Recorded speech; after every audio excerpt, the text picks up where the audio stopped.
Hello, everyone, and welcome to EarpCurseCon. I am so excited to be here. I am Jen Tidwell, your moderator for our very first panel. Today, I am thrilled to welcome to this first panel the lovely and delightful Kat Barrell, Hi.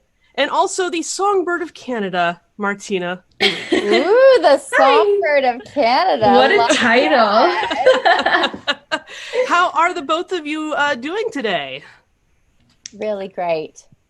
I'm doing good. I'm doing good. Have you had any meet and greets I'm on the West Coast, so it's still morning for me, so I'm not sure Oh, what you guys yeah. have been up to yet. Yeah, I've done some one-on-one calls and a group call, and yeah, it's been really cool just getting to meet all the Earpers and stuff and finally get to talk to some of them for the first time. That's right, Martina. This is your first EarpCon. Yeah. Oh man, that's exciting. That's so exciting. Yeah, So, it's been pretty cool. I was nervous about it, but like I think I'm getting into the groove of it, and it's been really fun.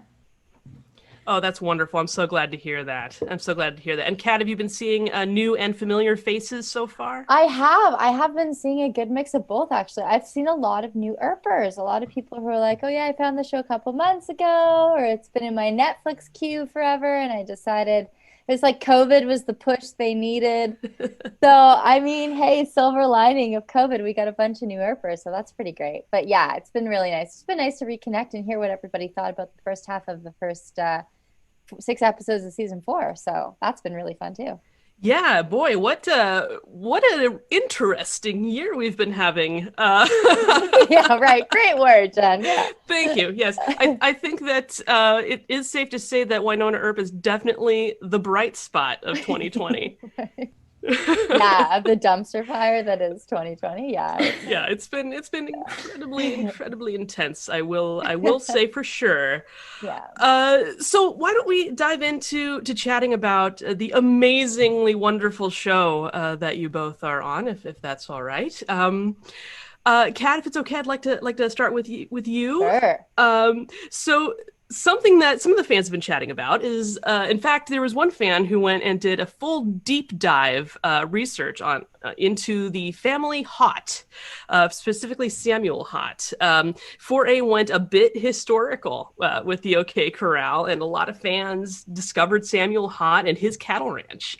Would you like to see the show explore Nicole's historic connections to the Old West? I think it would be really cool to dive into it. I've only heard like a little bit that I was reading online when we were live tweeting, but I think yeah, I mean, I think it would be really cool. We know that Nicole has these ties and has this history in Purgatory, so maybe it was more than just being at the festival with her aunt and uncle. Like, I wonder how deep does it go? So I think it would be Right. really cool, and I don't think there's many coincidences with Emily. So I Yeah. feel like, I'm wondering now. I have to ask, like, was that name, did it come up in her research, and was she just, did she think Right. it was a fun name and so she wanted to hang on to it? Yeah, did it come from, I mean, Yeah. because Nicole Hott's been there from the beginning, so was the research Yeah. happening that early on? Yeah, I wonder. Yeah, I wonder. it is definitely worth digging into, I think. And I Yeah, think that Emily never does anything by accident. totally. So there's Yeah. always some groundwork being laid in there somewhere. Yeah, Absolutely. absolutely. So Martina, Hi. hi. It's so wonderful to talk to you. This is delightful. Oh my Uh, God, I'm so excited. Oh, wonderful. Excellent. Excellent. What was the craziest part about working on this season? Did Kat and Mel kind of help show you the ropes? Yeah, so just everything about stepping into this role was just so crazy because it's also just my first like major acting gig. And so just like stepping on set for the very first time was just so surreal and so crazy. And I'm not even exaggerating when I say that I had no idea what I was doing for like the first couple weeks. I had no idea. But thankfully, like yeah, like the entire cast and crew has been so nice and so welcoming, and um yeah, like Kat has definitely helped me a lot and helped me into like getting into the groove of filming and being part of this production. And yeah, and Mel's been helpful. Everyone's been really helpful and everyone's been really nice. And I think I've gotten into the groove of filming, but who's to say? You really have. You have done such an amazing job, Martina. I think I always tell people you have the thing you can't teach, which is like to entertain and to be a performer, and you have that in spades. So I think it was amazing to watch you transition to like a Oh my different God. section of entertaining. It was incredible and very inspiring because it's very brave to watch somebody step into a new thing, a new facet of their career. And yeah, you've done an incredible job. You should be so proud of yourself. Oh my God, thank you.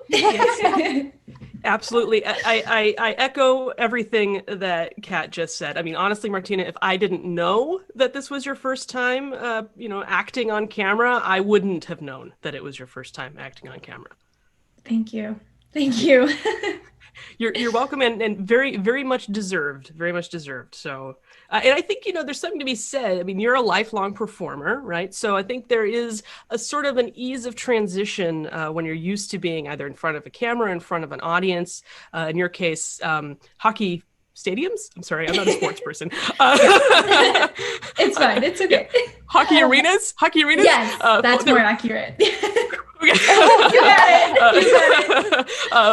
Full of people. So there's a question for you. Was it more intimidating to act in front of a camera and a small crew, or to sing in front of thousands of people in an arena? Definitely more intimidating in front of a camera and a small crew. you feel the hairy eyeball, right? Yeah, it's a very different space. And it's like when you're in an arena full of people and they're all like amped up for a hockey game, it's a lot more easier to feed off of other people's energy and then kind of just ride on that. But then like in front of a camera and when you're in a scene, yeah, you're still feeding off energy, of course, like with other actors, but it's very much still like a small, intimate space where you kind of have to just go with whatever you're feeling. And it's just a very different, it was definitely a very different experience, and it was challenging at first, but I hope I've gotten into like a better group of it. You absolutely have. Did you feel a moment where you felt like, okay, I sort of feel like this is clicking? Like, did you notice a shift in yourself where you felt that? Sort of feeling more comfortable or more? I feel like it was very like gradual. Like, I don't think I ever really noticed it, but I think closer to like when we were filming like at the end of August and like into September, I think I was starting to realize like, oh wait, I got this down, and I feel like I'm more comfortable. But yeah, I think it was very gradual. Nice. And there wasn't like a moment. Yeah. Nice to ease into that comfort. Mm-hmm. Very nice. Excellent. So Kat, Nicole and Winona have come a long way since season 1. What was it like to finally hear Best Friends, and how has your approach to playing Nicole changed or evolved along the way? Oh, I really love, I know I say it all the time, but like I really love the relationship between Winona and Nicole. I love how complex it is. I love the stages of growth, like you said, Jen, that it's gone through. And I just think it was really nice to hear Best Friends, because I think these two have felt it for a long time, but it's like, don't want to be the one to say it first kind of thing. Like they've got like this like pride thing with each other and this vibrato. That's not the word I'm looking for. Bravado, yeah. Vibrato is what Martina did. Exactly, yes. And I think it's just nice to have, I don't know, these these kind of like this buddy cop thing that we keep seeing with them, but it's transformed into something so much deeper now. I think especially because of the connection with Waverly, and we saw at the end of episode 6 the engagement, and I just think they've come such a long way, and it became very obvious that they were going to be family in a different level of family. And I don't know, has my approach to it changed? I wouldn't say anything I've consciously changed in the approach, but I think it's been one of the most satisfying relationships on the show for me to watch the evolution of it. I still think back to, I mean, the gnome episode in season 3 was like the time of my life. I just had the best time shooting that with Mel. I have so many fond memories. And then we kind of get that a little bit again with Martina and in episode 2. And it was just really fun to see the evolution of that. I also really love the different dynamic between Nicole and Rachel versus Winona and Rachel. And I think like it's a really cool how you can see how and they all need something from each other. Like Nicole wouldn't have been able to get through those 18 months if it wasn't for Rachel, because she so needs to be a caregiver. And if she has no one to care for, she completely falls apart. Right. And Rachel needed her. And then Rachel, like Winona has sort of this big sister energy with Rachel. It's like, I love that about the show, how all the characters are so connected and all the relationships are complex. Mm-hmm. Yeah. Yeah. So I think it's been a beautiful journey to watch with Winona and Nicole. Yes, absolutely. And that's one of the cornerstones of Winona Earp, right? The complexity of the relationships and really having a lot of meat on the bone to dig into. Totally. As both a viewer and as an actor, I'm sure. Oh, 100%. There's so much there. There's always so much. And you're always missing stuff because it's just like, there's so much in your head. I mean, even I was talking to someone this morning about episode 5 with the frogs. And we're just in the middle of it. And I was like, I just don't really I don't know anymore. I don't know what's happening right now. Yeah. Yeah. I don't know what's going on, but I'm just going to go with it. Yeah. It's awesome. So it's a gift of a show, man, because to be on a show for that many seasons and never have one day where you feel like bored is gift. It's pretty spectacular. And I have to ask, in watching some of the behind the scenes videos that were made available, little frog fear? A little bit of frog fear? So I don't really have a fear of, it's the unpredictability of the jumping. Okay. Because I couldn't see this frog and I was like, oh my God, it's going to jump in my face. And I won't know. I have no warning because I can't see it. Yeah, it was really fun though. Those little frogs, such stars. Do they have names? I got to ask. No, I don't think they had names actually. There wasn't like one named Bud, one named Weiss, one named Yeah. Not a sponsor, everybody. Okay. Martina, the character of Rachel is very much a lone wolf. When we first meet her, she's been surviving on her own. She is very resourceful. She's tenacious. But now she's in an environment where she has adults that she can turn to if it occurs to her that she should do so. So who do you think Rachel would go to first of the adults that she's surrounded by? I know most people would probably want me to say like Nicole. But I want to, I feel like Nicole has kind of turned into that, like, big mama, where I feel like if Rachel was in trouble, she'd be scared to tell Nicole. So I feel like, depending on what the situation was, like, if it needed some type of, like, if she needed someone who could, like, problem solve and could, like, research and figure out stuff for her, I feel like she would go to Waverly. But I feel like if she was getting into like if she did something stupid or something, she would go to Winona. Yeah. And she'd be like, don't tell Nicole. Yeah. You know what I mean? Like, I feel like that's the dynamic. Yeah, no, I think that is very, very true. Are there any scenarios where you think she would go to Nicole?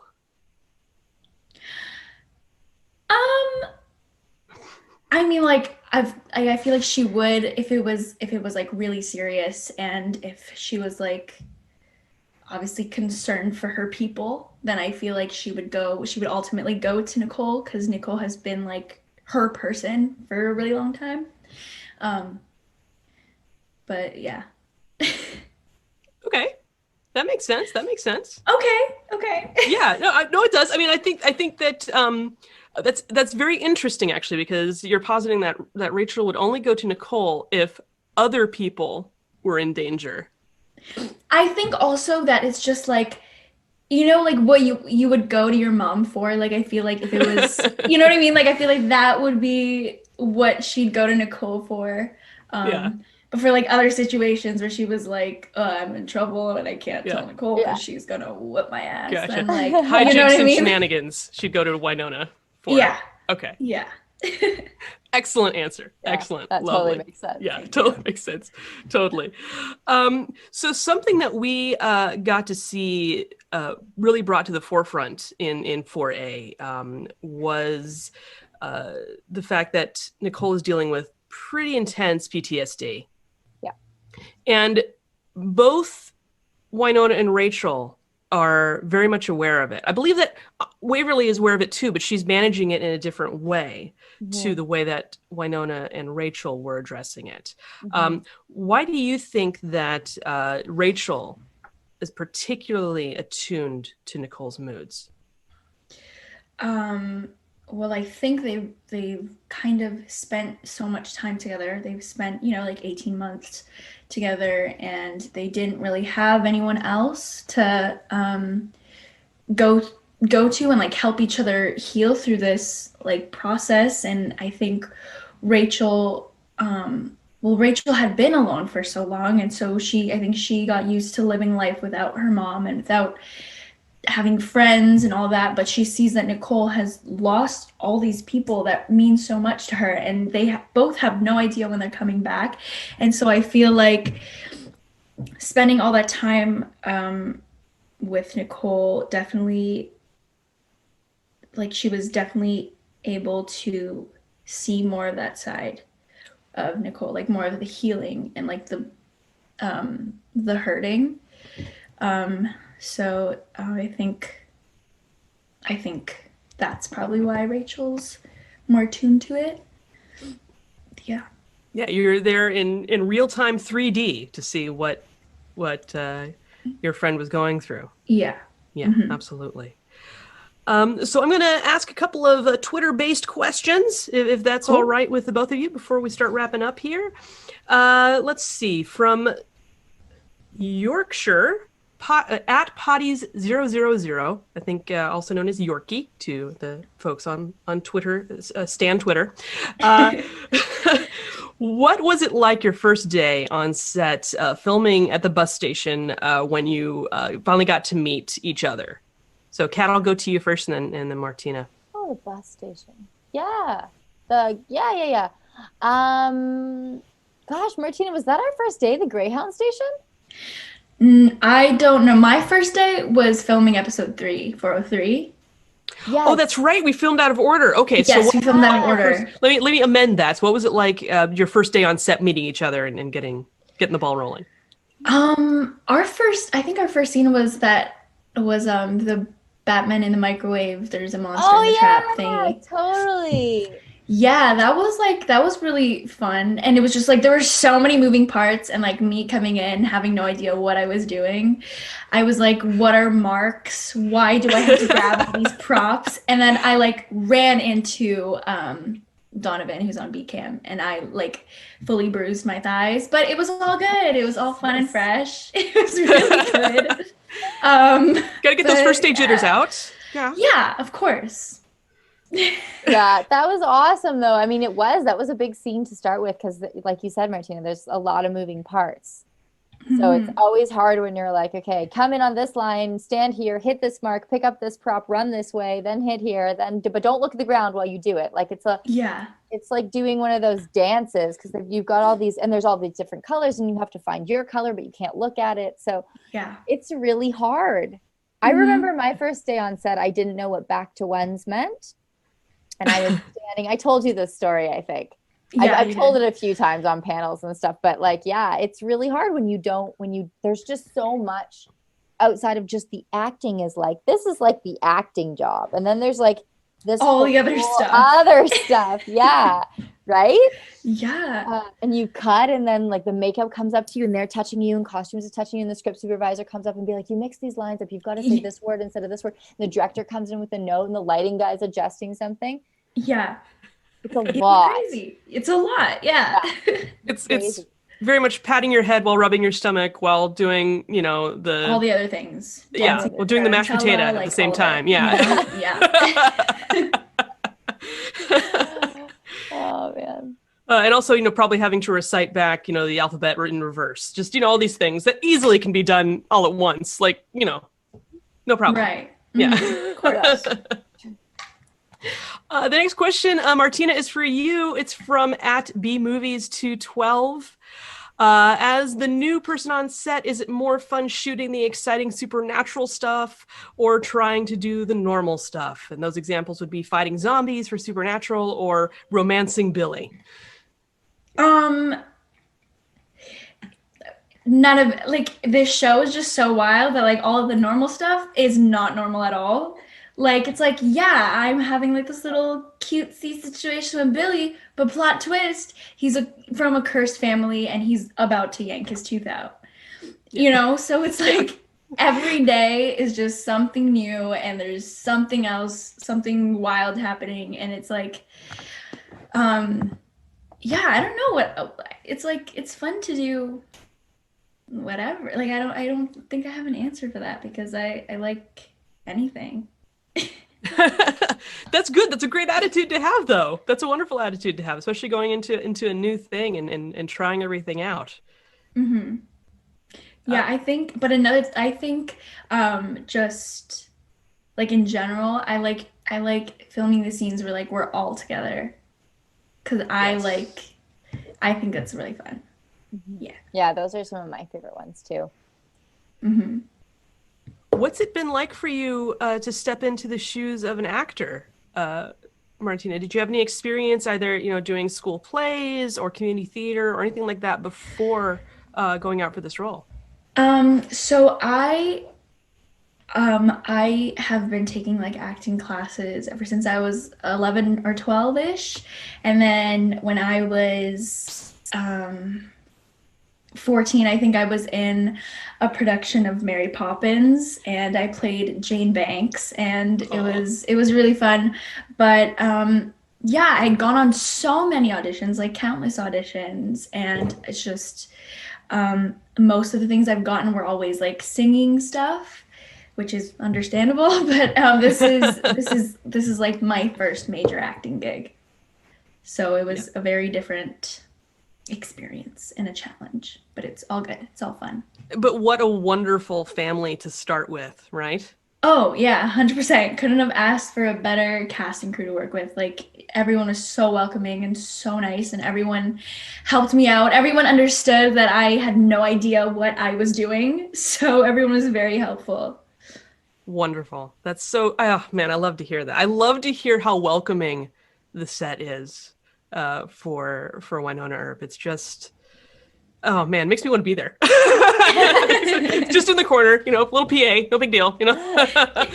I'll be a gopher, go for this, go for that, whatever you need. Let's see, one more question from Twitter here, from @CoffeeDatesWithJoe. Kat, when you said you were ready to explore the darker side of Nicole and the trauma and guilt and the PTSD she had gone through, what was the mindset and inner voice to get you to that place? It felt so real and raw.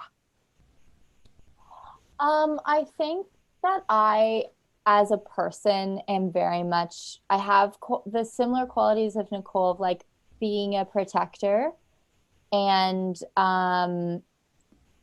like taking that pretty seriously, and I really hate letting people down. Mm-hmm. That's one of like my biggest things. Like, I want everyone to be happy. I'm a real people pleaser. I hate disappointing people. Like, I'm very much like, if I say I'm going to do something and I can't do it for some reason, it like destroys me. Right. Yeah. So I think for me, I really identified with that aspect of Nicole's journey. And so just going through like, if that had happened to me, and I mean, Nicole's even more so in some ways, you know, if your whole kind of moral compass and what you value in life and what you place importance on is like being a provider and a caregiver and not letting people down, and then you've done all those things. So that was really like, I think tapping into that in general. There wasn't really a specific moment that I recalled, but just more in general, because it does carry a lot of weight for me too. Like I'm very much kind of the provider, organizer, keep the group together, make sure everyone's okay, make sure everyone's happy. And I think if someone took that away from me, or the times where I felt like I wasn't able to step up to the plate as fully as I wanted to, or it's really hard when you're that type of person and when you're a people pleaser. And so it was really just that, having that kind of common ground with her. Yeah, absolutely. What was I know when Dominique had the Jolene episode, she kind of got to a really dark place personally. Were you able to kind of compartmentalize and separate Kat from Nicole for those filming days, or did you sort of start to feel yourself experiencing? I think when you spend time in a low place all day, it's hard to pull out of it. So I would go home and like just talk to family, friends, and watch, you know, something fun or uplifting just to sort of pull myself out. But I leaned on Melanie a lot. I mean, it really came to a pinnacle in episode 3, and that was the first thing we shot. So I think in a way it worked to my favor because I had been away from Nicole for such a long time. So it was like finding her again, but there was this new energy that I hadn't played in her skin before, like in her ness. I don't know what the word is. Essence, I guess, in her. Yeah. So Melanie was really helpful because I was worried that it was going too dark or too depressed or too detached. And that was sort of the theme that kept coming up as we sort of sprinkled her processing of it all throughout. I was just worried because the hard thing on Winona Earp I always find is like when you're working on a show, I think it's for me, I always try to think about what's the overall tone of this episode in this show. So yeah, like absolutely. You know, the acting style on Coronation Street is pretty different from the acting style in Arrow. You know what I mean? Yeah. So you're going to adapt, even if you're playing the archetypal scene of mother, son, or daughter, father, or like lover, lover, whatever, because we all have these archetypes, right? Mm-hmm. Having it on one show versus the other is going to be different just because of the tone. So I think I was always concerned that there was a scene where the tone was really up, like in the chili cook-off. Right. Cole was in a very different place. Mm-hmm. Yeah, and absolutely. I was always trying to like play the truth, but also be in the tone of the episode. And that's the challenge where I really leaned on Melanie. So I don't know if that really answers your question, but I think, I think it does. I think it absolutely does. And I'm so glad that you had Melanie there as the captain of that ship for that 100%. Episode to lean on. Yeah. Well, this has been so much fun chatting with you. With you. I am honored to be able to moderate this panel. This has been wonderful. Thank you so much to our amazing ASL interpreter, Nicole. You were wonderful. Nicole. Thank you. And everyone, stay tuned to EarpCurseCon for more amazing panels to come this weekend. Thank you, Jen. Thanks, Jen. Thanks, Nicole.